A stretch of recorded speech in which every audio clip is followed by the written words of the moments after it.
So while Ali assists whoever it is that would like to find her male lion and share that sighting with her, we've got these two starting to get up and moving about. A little male there wandering towards one of the lionesses. Oh, flop. After all that, that was just far too much effort for the day. I think the lioness agrees as well.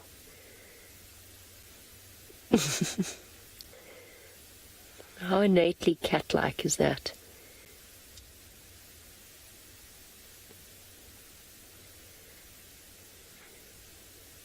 Playful, paws in the air. From a pillow to a chew toy. I would say that around about this age, he'd still be getting his teeth, his permanent teeth, and that process will continue for another couple of months.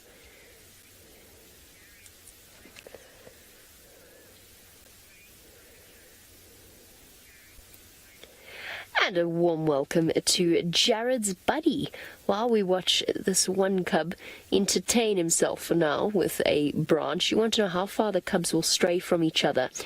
It is interesting to watch, and something that I've really enjoyed about these nighttime safaris when we've spent time, especially with the Angama cubs, to learn a little bit about the way that they interact with each other.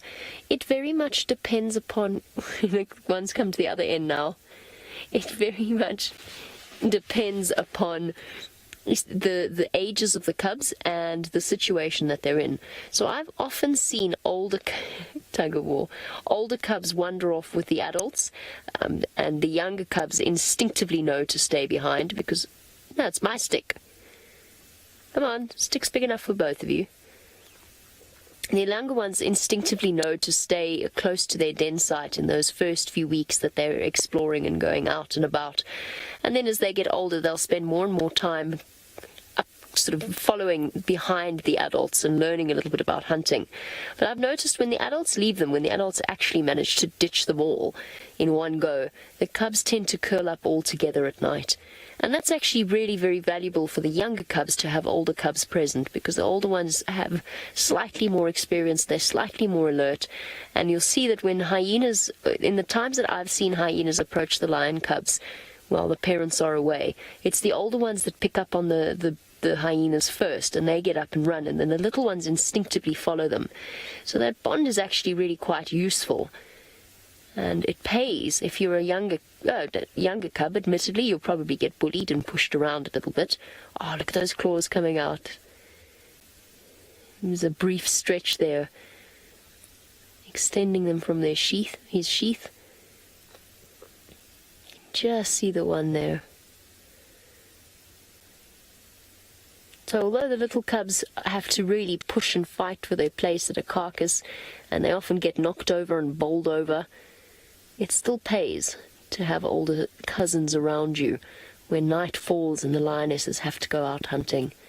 I mean, the lionesses will leave their cubs for hours at a time when they have to go and find food, and they'll often cover several miles in doing so.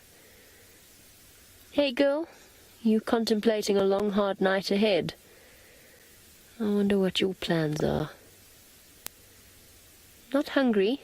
They've eaten since the last time I saw them. No, that's absolute nonsense. The last time I saw them, they were full. That was yesterday morning, Dave. Time flies.